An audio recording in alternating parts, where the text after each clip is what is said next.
Hi guys, how are you doing? Happy Easter in advance. Shida and Mubayi, it's been a while. You know my birthday is tomorrow. Tomorrow is my birthday.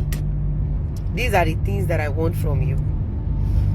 I don't want anything at all from you. All I want from you is to come and patronize me tomorrow. Ewa ba mi raja. Ní ọ̀la yẹn, April 4, 04. Ewa ba mi ra ọjà. Mo ma ṣe massive discounts.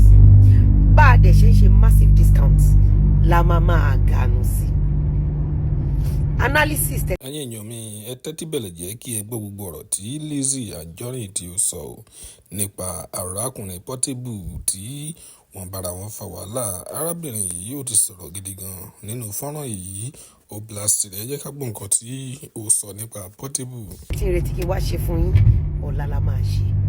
Lórúkọ Bàbá, Ọmọ àti Ẹ̀mí Mímọ́. A máa ṣe analysis yẹn, a máa fi tọ́ sí, ó máa yọ̀ wọlé. Tẹ́ẹ̀dẹ̀ máa gbádùn ẹ̀. Ẹ má miss ọ̀la, mi ìmọ̀gbà tí mo máa jáde lọ́la. Ẹ̀yin ẹ kọ tán notification yín. Ẹ̀yin ẹ kọ tán notification yín sílẹ̀. Tẹ́ bá ti tán notification yín sílẹ̀, mo ti wà okay. Tẹ́ ẹ bá ti rí pé mo ti wà online, ẹ̀yin ẹ join mi. Ṣó ti yín látijọ́ ọjọ́ ìtí ẹ gbọ́ nǹkan kan lẹ́nu mi. Mo busy. Mo ní project kan tí mo ń ṣe lọ. Ìyẹn ni. Ẹlẹ́ẹ̀kejì ni pé ẹ̀yin màmá dáadáa, ẹ̀yin bàbá dáadáa, ẹ̀yin sister àti brother dáadáa. Mo fẹ́ kẹ́ ẹ̀yin náà analyse party yẹn. Ẹ mọ̀ pé mi ò ní wá without receipt. Mo fẹ́ kẹ́ analyse party yẹn fúnra ara yín. Ìyá oníjógí, ràkúnmí onígbáná àti ṣẹpẹtẹ́rì. Àti bẹ́gà àárín wọn, ìyẹn talk to bẹ́gà. Ṣé tòótọ́ ni wọ́n jà? Àbí wọ́n kò tiẹ̀ ń gbé wa landicap, wọ́n fẹ́ fi wá polówó ọjà wọn tí ó ta. Ọ̀la lẹ máa mú títọ́. Ta ló jẹ̀bi nínú àwọn mẹ́rẹ̀ẹ̀rin? Ọ̀la lẹ máa mú títọ́. Ta ló ń fàyè gbogbo wọn gbá basketball? Ọ̀la tẹ̀ ń wò yìí lẹ máa mú títọ́. Ta lẹni náà nínú wọn tó ń fàyè wọn ṣe tẹ́ntẹ́? Kí ló ṣẹlẹ̀ sí ìyá oníjógi? Kí ló ṣẹlẹ̀ sí ràkúnmí onígbáná? Ṣé ṣẹpẹtẹrì náà ló tún jẹ̀bi níbi pàtí yẹn? Ta ló jẹ̀bi gangan? Talk to beggar àárín wọn, àṣírí wo lòun náà ní lọ́wọ́? Báwo làwọn ọmọdé yìí ṣe sórí ayé kodò? Báwo náà ṣe tọ̀nù gbogbo ẹ̀ upside down? Báwo làwọn ọmọ yìí ṣe bayé jẹ́? Àbọ̀kan tí ẹ̀ fi wá gbà kú sí ni ọ̀la lè máa mọ̀. Ní Tarejan, ẹni ọ̀rọ̀ Tarejan bá sọ, mo fẹ́ kẹ́ ẹ mọ̀ pé oníbàárà Tarejan. Ẹ̀dá tó bá ti wá ń tọrọ owó lọ́wọ́ yín, kò sí bẹ́ẹ̀ ṣe lè ṣe láàánú tó, kò ní tẹ́ lọ́rùn náà ni. Mo fẹ́ kẹ́ ẹ mọ̀ wípé láìmọye ìgbà tí ò lóǹkà ni mo ti fi òógùn ojú tèmi àti òógùn mi ni mo ti fi ran Tarejan lọ́wọ́. Ẹ wá gbọ́ o, ọmọ àtiró tó rán wọn ní bàtà ẹsẹ̀ kan ni ọ̀rọ̀ ló fẹ́ gbọ́. Ẹ mọ̀ pé mi máa ń gbé atomic lọ síbi ìjápín ni. Bí n bá ti pẹ̀rẹ̀pẹ̀ Tarejan, mi ì fẹ́ gbọ́. Ha! Ìyá ẹ̀, bàbá ẹ̀, wọ́n ṣe mọ́ ọmọ ẹ̀ sí. Ẹ̀rípò náà wá fún ìyá mi, ó wá fún bàbá mi, ó wá fún ọmọ mi, ó wá fún gbogbo ìdílé mi. Ẹ̀dẹ̀ rí pé jẹ́jẹ́ mi ni mo wà, òun kọ́kọ́ wá tọ́ mi. Gbogbo ọ̀rọ̀ Tarejan sọ pátápátá ẹni tó bá létí inú, bó o bá lọ́pọlọ tí nǹkan rẹ̀ bá kù láyé tó fẹ́ ṣe, wàá mọ ohun tó ń pa àwọn onítíátà.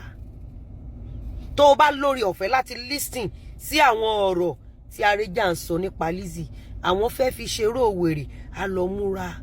Ó máa múra jù, ó ti máa múra jù. Gbogbo àwọn ọ̀rọ̀ tó ń jáde lẹ́nu ẹ̀, ó gbọ́dọ̀ sọ fún mi pé o mọ nǹkan tó ń pa àwọn onítíátà. Ó wá kọrin 4 minutes fún mi, ó dẹ̀ mọ̀ pọ́nlá ní birthday mi, bá mi jẹ́ kórin yẹn wọ bíi 3 hours. Kò kọ́ ó ní pé wèrè ni mí. Béèyàn ò bá ní wèrè gidi, kò lè survive láàrin yín. Ẹ mọ iye ẹ̀mí tẹ́ ti waste. Ṣẹ́yìn tẹ́ ẹ gbọ́ngbọ́n kẹ́ ẹ pààyàn, kẹ́ ẹ fi gba donation. Ẹ̀yin tẹ́ ẹ gbọ́ngbọ́n kẹ́ ẹ pàyà, kẹ́ ẹ gbọ́mọ fi gba donation. Ẹ̀yin tẹ́ ẹ gbọ́ngbọ́n kẹ́ ẹ mú kú ọ̀run, kẹ́ ẹ fi ton print ẹ̀, sign wíìlì. Tálẹ̀ ẹ lè pa, tálẹ̀ ẹ lè bá tiẹ̀ jẹ́, tálẹ̀ ẹ lè rán sọ́run àrèmábọ̀. It takes ẹni tó ní strong will. It takes ẹni tí Ọlọ́run wà ní ẹ̀yìn ẹ̀. It takes ẹni tí Ọlọ́run ṣàánú fún láti lè survive yín. òun mo sọ fún yín pé ẹ má fún wọn lówó mọ́ ṣé bí èmi àti yín lájọ dáwó mọ́tò fàrẹ̀jàn ẹni tó ṣe Àrẹ̀jàn lóore Àrẹ̀jàn dẹ̀ jáde ó ní kẹ́ ẹ wá bóun bá tiẹ̀ jẹ́ ó ló jí mọ́tò òun just because Àrẹ̀jàn fẹ́ gba donation. At the end of the day ọpẹ́lọpẹ́ pé bọ̀bọ́ yẹn náà ní ohùn ni bọ̀bọ́ yẹn wá sọ̀rọ̀ b'Àrẹ̀jàn bóun ṣe ya ní mọ́tò tó jí mọ́tò òun. Àmọ́ ńgbà t'Àrẹ̀jàn máa sọ ìtàn padà ẹ bá wa bè lọ́wọ́ Àrẹ̀jàn pé location tàná ti wá gba mọ́tò lọ́wọ́ Lizzy ẹni kó ṣèmù àkó dárúkọ producer yẹn ẹni k'Àrẹ̀jàn ṣèmù àpé kó dárúkọ producer tó ní fíìmù kó dẹ̀ dárúkọ bus stop àdúgbò tí wọ́n ti wá gba mọ́tò tí Lizzy jí. Gbogbo yín lẹ mọ̀ story ìgbà tán wá jí mọ́tò mi nínú ilé gbogbo yín lẹ dẹ̀ mọ̀ bí ẹni yẹn ṣe lọ sẹ́wọ̀n police station Ọgbà ló lọ bá wa gbé ẹni yẹn níbi tó sá pamọ́ sí mọ́tò méjì lẹ́ni yẹn jí lọ́wọ́ mi kì í ṣe ẹyọ kankan mọ́tò méjì lẹ́ni yẹn gbé lọ́wọ́ mi. Àmọ́ ńgbà tí Àrẹ̀jàn oníbàárà máa sọ̀rọ̀ ó wá gbé story tiẹ̀ ó gbé kọ́mi ẹ má wọ́rì ẹ máa gbádùn show Àrẹ̀jàn but Àrẹ̀jàn ò lè divert wa from òkú Níkẹ́ àtòkù Mohbad. Ṣé rí àwọn ọmọ yìí wọ́n ti ṣe ọ̀pọ̀lọpọ̀ aburú tí wọ́n dẹ̀ tọ́jú ẹ̀ fún ẹ̀yin ọ̀pọ̀lọpọ̀ èèyàn. Tẹ́ bá rántí wípé nígbà tí Bíọ́lá Adébáyọ̀ àti Ìyábọ̀ Òjó tán dá ọ̀rọ̀ fámìlì mi àtọ̀rọ̀ ọmọ mi àtọ̀rọ̀ ìyá àti bàbá mi tán dálẹ̀ lórí Talk to Beggar.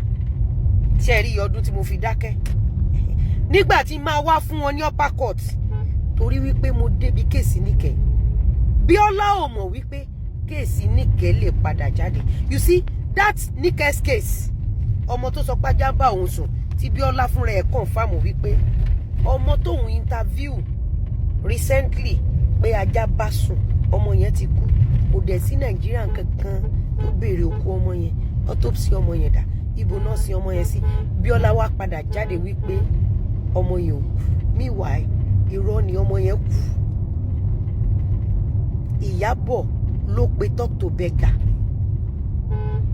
ló lọ fi DM bá sọ̀rọ̀ London Gist Lover lójú Bíọ́lá òun wò Ìyábọ̀ tó bóun bo àṣírí Níkẹ́ àṣírí ikú Níkẹ́.